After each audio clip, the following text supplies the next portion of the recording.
Bom dia, boa tarde, boa noite. Mais uma vez, o programa Pulando a Cerca, que não tem pauta, não tem roteiro, nem tem censura, é como avisa. Hoje, dia 4 de maio de 2012, vamos fazer um grande programa histórico. Dia 4, dia 11, dia 18 e 25, ou mais, teremos aqui um programa de televisão histórico, como o grande advogado Dr. Modesto da Silveira, com total lucidez, vai desmembrar os tempos da ditadura militar, tempos de terror, morte, tortura. O Brasil ficou um grande quartel cinzento. O apresentador sou eu, o médico Daniel Suturiense. O programa Pulando a Cerca é uma produção coletiva. Hoje, cronologicamente, o doutor Modesto da Silveira vai apresentar os antecedentes da ditadura militar no Brasil. Vamos convidar honrosamente o doutor Modesto da Silveira, que vamos ouvir atentamente o que ele tem para relatar. Doutor Modesto da Silveira, vem pular a cerca. Vou pular a cerca e que não me perca, Daniel. Isso. Bom dia. Bom dia. Modesto, vamos começar hoje a série Ditadura Militar no Brasil, o terror, a tortura, a morte e o desrespeito à humanidade. Muito bem, meu caro. Aliás, me permita dizer que você foi inspirado quando escolheu o dia de hoje para iniciar essa série. Coincidentemente, a gente que trata de direitos e deveres humanos observa estas coisas. Hoje, dia 4 de maio, só que em 1930 foi preso um dos grandes humanistas do planeta. Foi o Gandhi, Mahatma Gandhi, na Índia, que todo mundo conhece. Ele hoje foi preso em 1930 pelo Império Britânico e que considerou uma desobediência civil ele liderar uma marcha que iria até o mar para mostrar que colher água do mar limpa seria melhor do que se sujeitar aos preços extorsivos dos produtos que vinham do Império Britânico. E o próprio sal era vendido de forma extorsiva. E ele mostrou, se você pega a água do mar limpa, ou pode até filtrá-la se quiser, pode evitar comprar. E aí era um dos ensinamentos que ele fazia. E a segunda? Olha, coincidentemente, também hoje, pela primeira e que eu saiba única vez, foi também a 4 de maio, só que agora, mais tarde, em 2001, os Estados Unidos foram retirados, praticamente expulsos da Comissão de Direitos Humanos da ONU pela violação de direitos humanos que eles faziam nos países, principalmente nos países que eles invadiam para forjar guerras. Então, hoje, parece que você escolheu ou foi inspirado em escolher a data de hoje para discutir questões de direitos e deveres humanos, né? Então, Modesto, vamos começar e ouvir atentamente o que você tem a dizer sobre os antecedentes da ditadura militar no Brasil. Muito bem. Os antecedentes são bem remotos, depois veio a ditadura propriamente dita, de 64 a 85, e as sequelas de 85 para cá e que continuam, não sei até quando.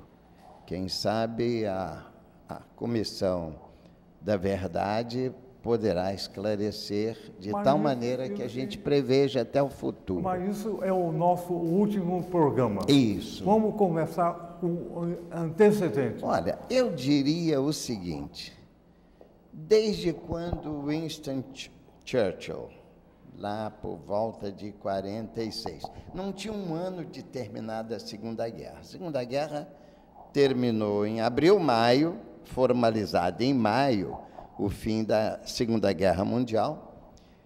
E em 46, em 47, antes de fazer um ano, o Churchill fez um discurso já cunhando a expressão Guerra Fria, Cold War, Cold Waters, num discurso que fez, daí cunhou uma coisa que já estava em andamento político, isto é, uma guerra fria entre os poderes e as nações engajadas com cada um dos dois grandes poderes da época, que era, do lado capitalista, já os Estados Unidos substituindo a Grã-Bretanha, tinha sido o grande império até de séculos passados, e já os Estados Unidos, depois da Segunda Guerra, substituindo o grande império mundial. E cada um, do outro lado, a chamada União Soviética, que adotava um sistema político-econômico socializador, socialista e mais distribuidor e humanista. E o sistema capitalista, que não tem limite para a acumulação da produção humana. É claro que, naquela altura, o mundo era praticamente quase todo capitalista, houve um apoio, uma aderência da maioria dos países do mundo ocidental ao sistema capitalista americano, mas havia também nações sonhadoras que vinham da Segunda Guerra Mundial e que já estavam também entendendo que o sistema socialista era um sistema seria muito mais humano e estavam aderindo também e, portanto, havia os dois mundos, um socialista, outro capitalista, e o mundo estava assim, dessa forma. E quando, já desde a guerra, antes mesmo de terminar a guerra, a gente já percebia uma disputa entre os dois mundos, mas formalizada, digamos, oficialmente, quando o Churchill usa essa expressão, cunha, Guerra Fria, ele quis dizer exatamente uma guerra sem bomba atômica, porque a bomba atômica seria praticamente o fim da humanidade, seria então uma guerra fria com armas menos poderosas e armas, sobretudo, políticas. Houve, então, cada lado, a União Soviética e os países mais aderentes. Havia, talvez, uns 10 países, mais ou menos, que apoiavam o sistema filosófico socialista. E, talvez, uns 30 ou mais que apoiavam o sistema capitalista ou individualista. E os outros tentavam ser independentes, isto é, não alinhados a um nem a outro. E, para isso, é claro, havia uma disputa, e as disputas, às vezes, provocavam guerras. Depois da Segunda Guerra Mundial, que teria sido, por promessa de todas as lideranças, a última guerra da humanidade, acabou sendo apenas mais uma guerra que se encadeava e provocava outras guerras.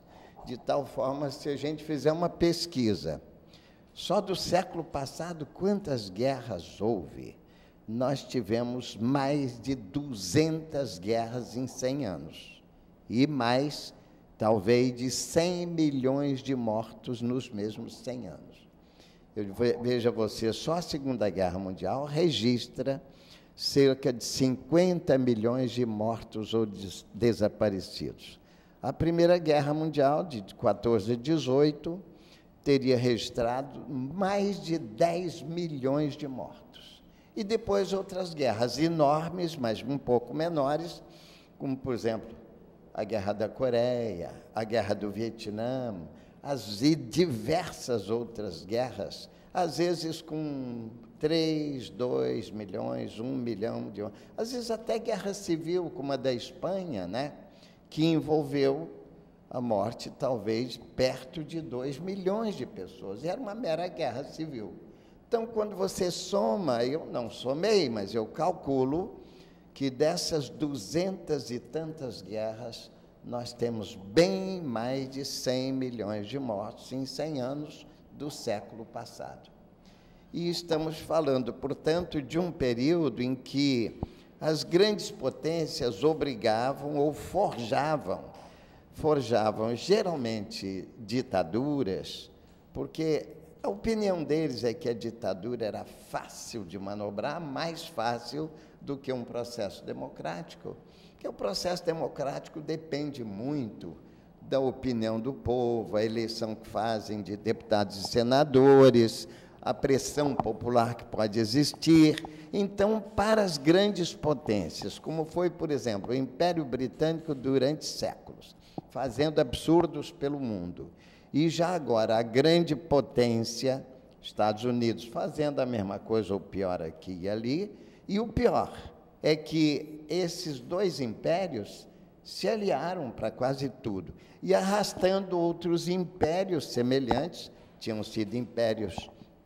poderosos, como, por exemplo, a França, a Espanha, e outros impérios, como a Alemanha, até Portugal, enfim, outros impérios que faziam as mesmas coisas, sobretudo naquelas colônias que eles dominavam, exploravam, escravizavam, saqueavam. E, às vezes, as guerras são nada mais, nada menos do que a pior.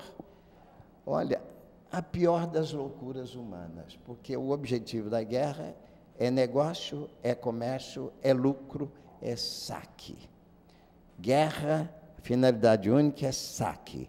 Os poderosos forjam as guerras, convocam, obrigam o povo a lutar nela e morrer nela, enquanto que os poderosos continuam nos seus palácios, os seus grandes representantes, como, por exemplo, os generais, que comandam, também não vão para a frente de batalha, eles ficam nos quartéis da retaguarda, traçando estratégias, porque eles são os estrategas. Convidam, obrigam o povo, como nós, de classe média para baixo, para ir morrer na guerra pelos seus interesses comerciais. Até os seus filhos, se convocados, é claro que não vão morrer na guerra, eles também ficam como moços ajudantes e de recado dos quartéis onde estão seus pais ou tios generais, coronéis, etc. Quem vai à guerra mesmo é o povo, no máximo até sargento ou tenente, que também geralmente é do povo, e eles não morrem. Enfim, a gente observa que, numa sociedade de classe, tudo é de classe, até os que irão morrer na guerra. E o curioso é que todas as regras humanas, desde as primeiras regras religiosas, qualquer que seja a religião, ela defende os direitos humanos de uma maneira elevada, né? Os direitos humanos quais são? A partir da essência dos direitos humanos, que é a vida. Sem vida, não temos, estaremos do outro lado. Sem vida, você presta contas a quem você acha que acredita que vai te tomar essas contas, né? Mas a vida, a segurança, a liberdade, a igualdade, a justiça e tudo mais que seja detalhante, mas que enriquece a vida humana, tudo isso é direito humano, são direitos humanos, não só direitos, mas deveres humanos.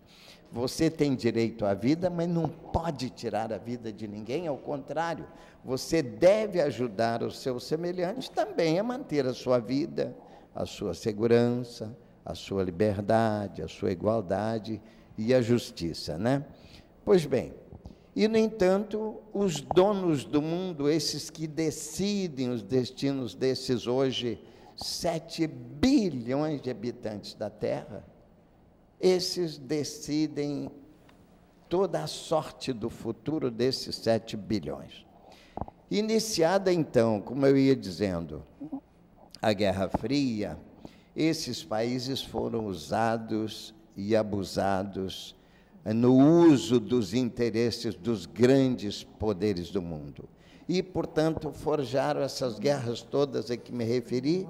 E o pior, entramos no século XXI, estamos hoje há 12 anos do século XXI, 2012, e as guerras continuam igualmente ocorrendo, mais de uma de cada vez, e já tivemos tantas guerras proporcionalmente igual ou mais do que o início do século passado, e, portanto, tudo indica que, se o ser humano não der um paradeiro a isso, as guerras continuarão e os direitos humanos serão tão violados ou mais do que foram nos séculos passados. E a guerra é evidente, é uma área ou uma terra ou uma região temporariamente absolutamente sem lei. Na guerra não há lei, só há regulamentos de lado a lado. A lei é a vontade do poderoso de cada lado achando que o outro tem razão, o outro está errado e ele tem razão exclusiva. Através disso, a gente vem observando, assim como os impérios anteriores, o grande império atual, aliado com os outros impérios de segundo e terceiro plano, Estados Unidos, Reino Unido, França e tal, geralmente unidos, assim como as máfias poderosas. Uma máfia mais poderosa prefere se aliar a uma máfia de segundo ou terceiro grau para que não haja guerra ou briga entre eles, e sim todos juntos facilite o saque a quem quiser e como quiser. Essa é uma visão que, se você pensar, examinar, pesquisar e filosofar a respeito, não tem outra forma senão encarar essa realidade para a busca de uma evolução, né? E dentro dessa linha, você percebe que, por exemplo, em 46 eu disse do Churchill, Guerra Fria. Em 47, os lacaios ou os associados, como países de terceiro mundo, como, por exemplo, o Brasil e outros, estavam rompendo com o outro lado, romper relações diplomáticas. Olha, eu tenho alguns exemplos concretos de quando eu comecei, eu fui da Fronap, que é Petrobras, né? Antes mesmo de criada a Petrobras, foi criada a Fronap, hoje Transpetro. E eu verifiquei nessa guerra fria do mercado e do comércio, eu vi e constatei fatos que, se houver oportunidade, até conto, porque é uma coisa visível e chocante, como os impérios faziam do terceiro mundo o que bem entendiam. O Brasil, em 47, rompeu relações, não só o Brasil, outros lacaios do terceiro mundo romperam relações com o outro lado, porque ele era engajado com o lado de cá, submisso aos Estados Unidos, não é? Então, romperam até relações diplomáticas e que afetaram as relações comerciais, e eu próprio constatei isso no meu trabalho da Fronap, Petrobras, viajando pelo mundo e vendo. Posso dar um exemplo? Por exemplo, olha, eu me lembro de que fui oficial de marinha mercante, embarcado no Lloyd brasileiro, que era a maior e melhor empresa de navegação da América do Sul, gigantesca, do Estado. E essa empresa, quando eu viajei por ela, por exemplo, nós levávamos, às vezes, mercadorias daqui que iriam acabar na União Soviética, nos países da União Soviética. Mas como não havia relações diplomáticas, as relações comerciais eram extremamente dificultadas. Então, vou dar esse exemplo simples, mas há inúmeros outros. Às vezes, um navio do Lloyd chegava, seja com café, com o que fosse, chegava, por exemplo, na Itália, você desembarcava mercadoria num cais e logo ele era embarcado num navio russo, soviético, do outro lado do cais. Houve até uma ocasião em que o nosso navio atracou e transbordou a mercadoria diretamente, porque ficava mais barato. E o intermediário, geralmente, era uma grande empresa americana, instalada, sei lá, na Itália, na França, em Portugal, etc.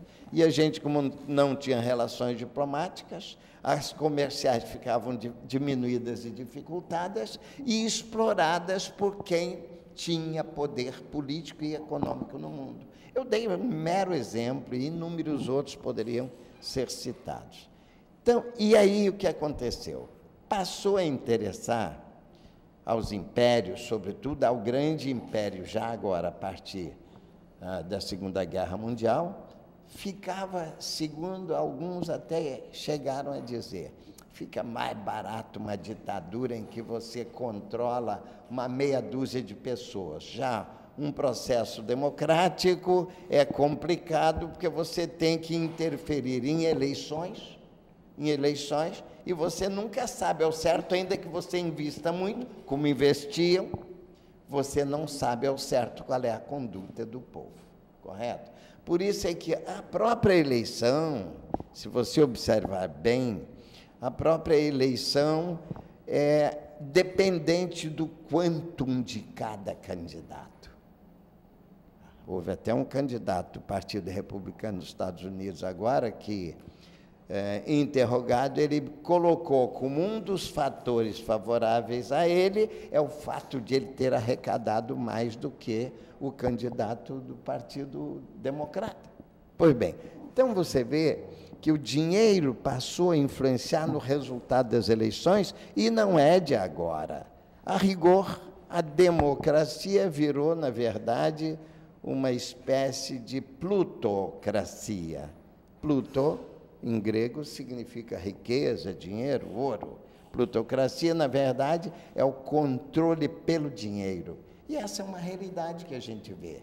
Quando você olha, sei lá, Congresso americano, Congresso brasileiro, francês, inglês, é tudo parecido, como eu disse isso lá no próprio Congresso, uma ocasião, dando a entrevista à Rádio do Congresso. Isto é, olha bem, aqui só tem homem, que a mulher era muito discriminada, como ainda é um pouco. Aqui só tem homem, só macho, branco e rico. Por quê? Porque a riqueza é que determina se você tem muito dinheiro, você compra direto ou indiretamente uma maioria no Congresso. É evidente que há sempre uma minoria que não foi comprada, o povo consegue ter uma influência dos bons candidatos e elege gente boa. Ô, Alberto, você estava falando da Segunda Guerra Mundial. Isso teve consequências no mundo inteiro. No Brasil, teve consequências também a formação institucional do Partido Comunista, Getúlio Vargas, Jânio Quadros. Essa história é um antecedente. Boa lembrança. Getúlio Vargas, que caiu em 45, ele de 30 a 45 ele foi presidente, não vou examinar em detalhe, mas em 45 ele saiu e conseguiu influenciar para ser eleito o general Dutra. E já em 47, quando a Guerra Fria ficou muito evidente, eles forjaram o rompimento de relações diplomáticas em 47 com o Dutra. Dutra até 50, quando o Getúlio foi eleito, foi eleito já agora de forma democrática e teve uma conduta patriótica e mais humanista do que o período ditatorial, mais humanista e mais democrático. E claro, alinhado, porque se ele queria um país de alguma evolução, ele tinha que se alinhar. E se alinhou, evidente, ao único mais provável, que era os Estados Unidos, que tinham seus interesses aqui. Muito bem. Quando ele começou a desagradar, houve um movimento de tal maneira, um movimento contra ele, porque ele estava avançando muito no patriotismo e até também no humanismo, de tal maneira que ele teve que, se ele não se matasse, teria sido morto. Tudo indica isto aí, né? Muito bem, de qualquer maneira, ele incomodava, tinha que sair. Saiu, conforme a gente conhece, por inúmeros escritores, inclusive americanos, muito bons, que mostram como é que a metodologia de desestabilizar um governo que seja patriota e, sobretudo, se ele for humanista, que dificulta a acumulação por parte dos bilionários que dominam o mundo, né? Desculpe. Sim, teria alguma influência, acho que teria, a Guerra Civil Espanhola, que foi uma guerra política. Guerra Civil Espanhola, que você Sim, diz? isso. Uma guerra política dentro da Europa e que houve um enorme problema com o nazismo atacando.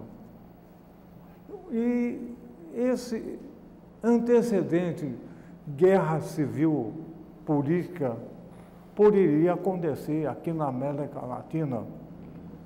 Olha, essas ditaduras europeias, não só o nazismo na Alemanha, o fascismo da Itália, o fascismo do Franco na Espanha, o de Salazar em Portugal, você percebe que eles tinham uma ligação tão forte que quando o quando o Franco vence militarmente os patriotas republicanos, para ele vencer foi preciso uma ajuda do Hitler, que chegou a bombardear o lado republicano, que era o democrata e humanista. Ficou famosa aquela cidadezinha Guernica, né? Que ele destruiu totalmente, deu todo o apoio, e, curiosamente, ele usou a chamado Grupo Condor, aviação Condor alemã, que mais tarde serviu de inspiração para a Operação Condor aqui de um nazista chamado Pinochet.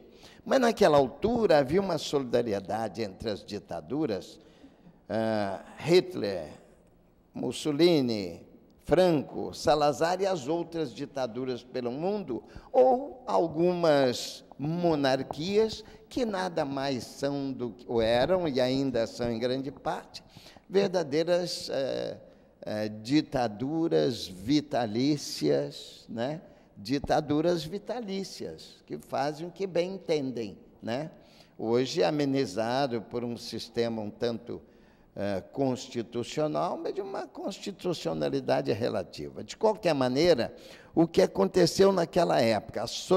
Franco só ganhou pelo apoio do nazismo Hitler. E o Salazar também teve o apoio dos mesmos, do mesmo modo que aqui na América do Sul, por exemplo, e agora vamos chegando para o Brasil propriamente. Aqui na América do Sul, os Estados Unidos manipularam um grande golpe de Estado no país mais importante da América Latina, que é o Brasil. Conseguiram montar. Temos histórias que contam detalhes de como o golpe de 1964 aqui no Brasil foi montado em Washington, junto com a direita exploradora brasileira. Mas antes disso, eu perguntei sobre a Espanha e você respondeu brilhantemente, porque você estava colocando o Getúlio Vargas com um avanço democrático, humanista, e você falou que se ele não se matasse, ele ia morrer. Por quê? Eu estou convencido pelo seguinte: Naquela época, isso foi já na etapa em que ele democraticamente foi eleito presidente. Ele começou, por exemplo, incomodando grandes poderes econômicos, principalmente ligados ao petróleo, que é a coisa mais, era e continua sendo um dos negócios mais rentáveis do mundo. O que é que ele fez? Ele aceitou, criou uma Petrobras brasileira de monopólio estatal. Muito bem. Petrobras ele criou em 53 e, naquela altura, ele já vinha recebendo grande oposição com lideranças competentes e golpistas no Brasil, como todo mundo conhece, se lembra, um grande líder deles teria sido Lacerda, Carlos Lacerda, que era um cheio de falar muito bem, era competente para o mal, na minha opinião, para o mal. E aí, é claro que, se o Getúlio não tivesse suicidado, teria ocorrido o que a gente acompanha pela história e vê. Primeiro, tentam desestabilizar um presidente incômodo, seja ele democrata ou não, desestabilizam. Primeiro tentam ganhá-lo, claro, seja na convicção ou seja na corrupção. Se ele não se convence nem é corrompido, começa a etapa de uma desestabilização. Se desestabiliza, eles põem depois quem quiser. Se não desestabiliza, os autores americanos vêm mostrando isso à larga, vêm mostrando que, se não conseguem nenhum desses degraus, eles chegam ao ponto de chamar a tropa de choque assassina, seja um mero assassino interno, ou seja a própria CIA, que cria condições de assassinar, como assassinaram inúmeros presidentes na América Latina e em todo o mundo. Aliás, não custa nada dizer, só dentro dos Estados Unidos, os interesses econômicos já mataram 5 presidentes, desde o Lincoln, em 1865, se não me engano, que ele foi morto, 1865, até o Kennedy, em 1963, portanto, em um século, mataram 4, 2 de permeio e mais. Eu diria o 5º poderia ser o próprio irmão do Kennedy, né? O Bob Kennedy foi morto preventivamente, porque ele era um candidato praticamente eleito, e preventivamente o mataram às vésperas da eleição. Você está falando em morte de presidente. Em 1954, teve a morte, o suicídio de Getúlio Vargas. Esse suicídio interrompeu por 10 anos, que foi em 64, a ditadura militar no Brasil. Por 10 anos, a morte do Getúlio Vargas interrompeu esse ciclo. Isso, olha, interrompeu esse ciclo, mas ele continuou de uma maneira com aceleração diferente. Por exemplo, ele morreu em 54. Houve aquele período de crise, até que em 55 foi eleito um presidente, foi Juscelino. Não. Foi o Juscelino Kubitschek, exatamente. Isso mesmo, Juscelino foi eleito e era um jeito habilidoso, harmonizou a coisa até sair em 60. Quando ele saiu em 60, foi eleito o Jânio Quadros. O Jânio Quadros, em menos de 9 meses, 7 meses, se não me engano, ele abortou a presidência, renunciando. E a renúncia, ele tinha como vice o João Goulart, que era um sujeito de uma linha getulista melhorada. Ele era um patriota humanista, mais do que o próprio Getúlio, na minha opinião. E aí era um jeito que não agradava à extrema-direita, muito menos aos impérios. Ele, quando a renúncia do João, ele se encontrava na China, tentando estabelecer relações comerciais e diplomáticas mais intensas, e não tinha nem diplomáticas, ele estava negociando. Então, tentaram evitar que ele voltasse e assumisse, mas houve uma resistência interna, sobretudo no Sul, com Brizola, houve uma resistência tão forte que eles não puderam impedir a posse do Jango, mas dificultaram e negociaram, e fizeram uma negociação por um sistema diferenciado, que era de primeiro-ministro, sistema de primeiro-ministro. Pois bem... Onde saiu Brossado da Roça. Brossado da Roça foi o primeiro-ministro, tiraram os poderes dele, né, do presidente da República. Mas, de qualquer maneira, reconquistado pelo plebiscito, ele voltou a ser o presidente, mas aí começaram. Como ele não se corrompeu, não se deixou corromper, houve a tentativa clássica, tradicional. Ou cairia um avião com ele dentro, ou desestabilizariam o governo, e é o que fizeram, desestabilizando o presidente da República através de 1000 métodos, inclusive através dos generais que iam sofrer lavagem cerebral nas escolas militares americanas, sobretudo as do Panamá, de um desses fortes lá, onde os brasileiros que iam ser generais, ou que já eram generais, iam receber vantagens e lavagem cerebral.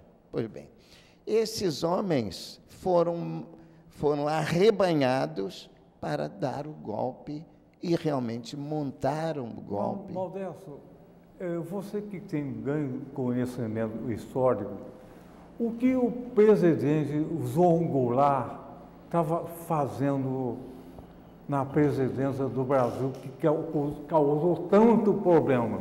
Olha, o João Goulart, eu vejo duas coisas que foram ótimas para o Brasil e que causaram a sua deposição. Ele, no plano patriótico, no plano nacional, ele era um patriota e procurava ampliar os direitos do Brasil diante do mundo, etc., igualdade. E, no plano interno, ele procurava as chamadas reformas. Reforma urbana, reforma rural, chamada reforma agrária, várias reformas que poderiam melhorar a situação do brasileiro em geral, sobretudo o brasileiro pobre. O Brasil, um país de tamanho tão gigantesco, e pouca gente monopolizava a terra toda, inclusive estrangeiros.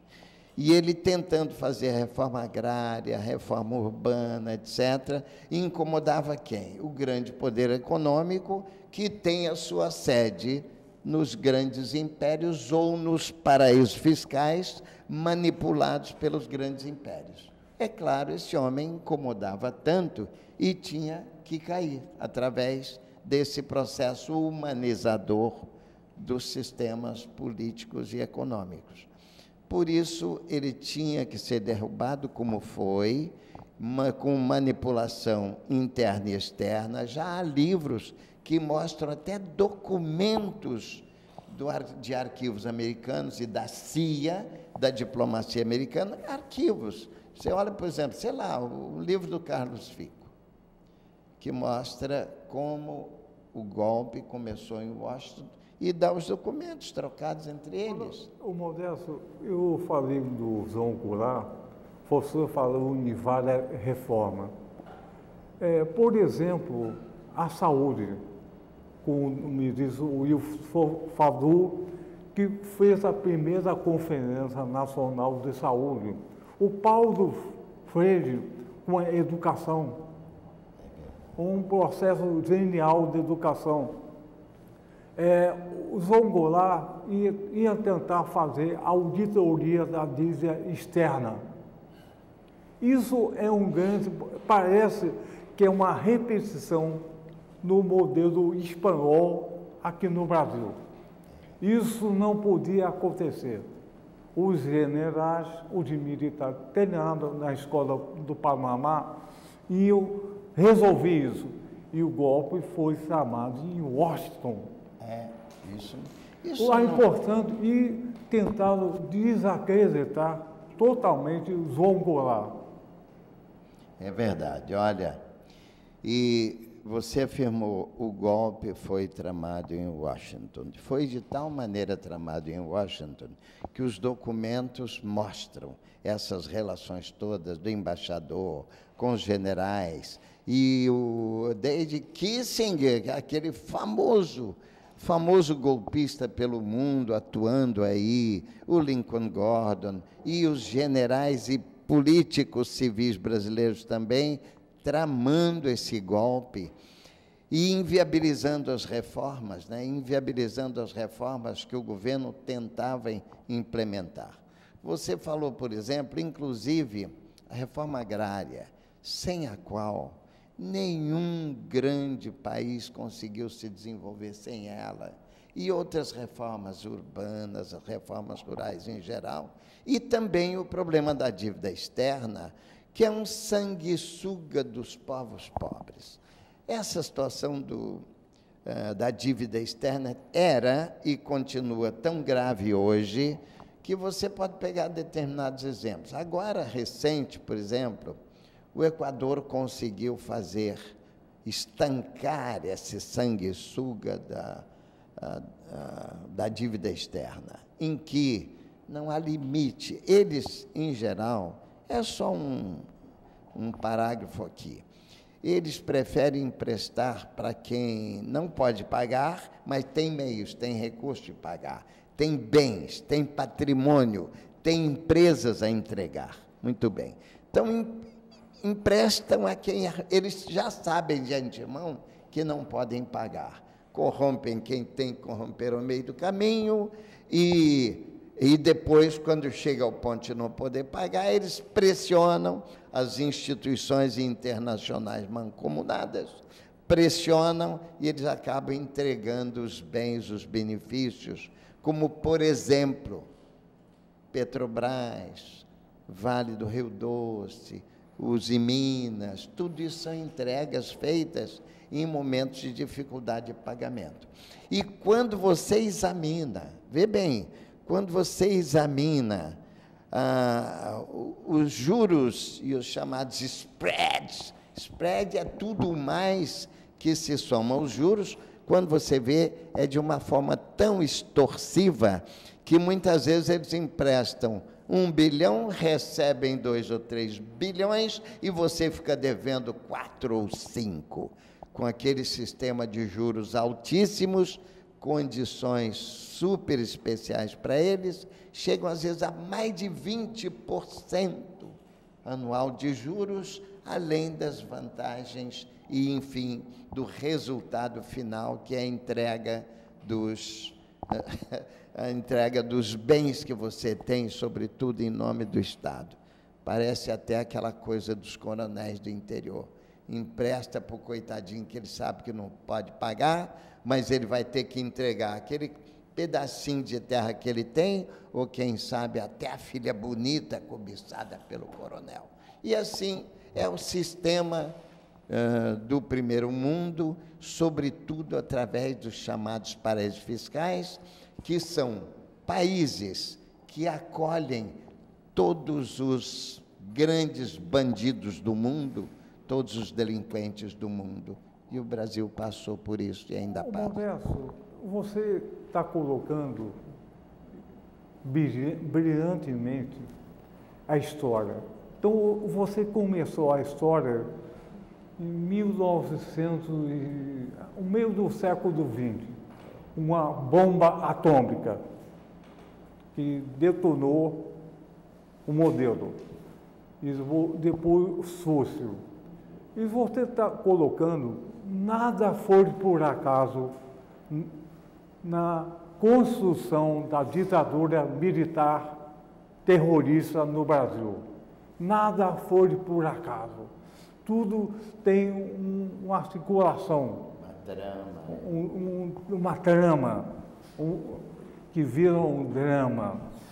Então, Modesto, nós usamos o nosso primeiro programa histórico falando dos antecedentes da ditadura militar no Brasil, que começou em 64. Os próximos programas vão ser a sequência disso, historicamente. Ora, nós agradecemos a tua grande colaboração. Vamos continuar pular cerca, como todo o Brasil pula cerca todo dia. Um forte abraço e um beijo para você. Obrigado. Pulando a cerca. Outra vez e com vocês. Com vocês sempre.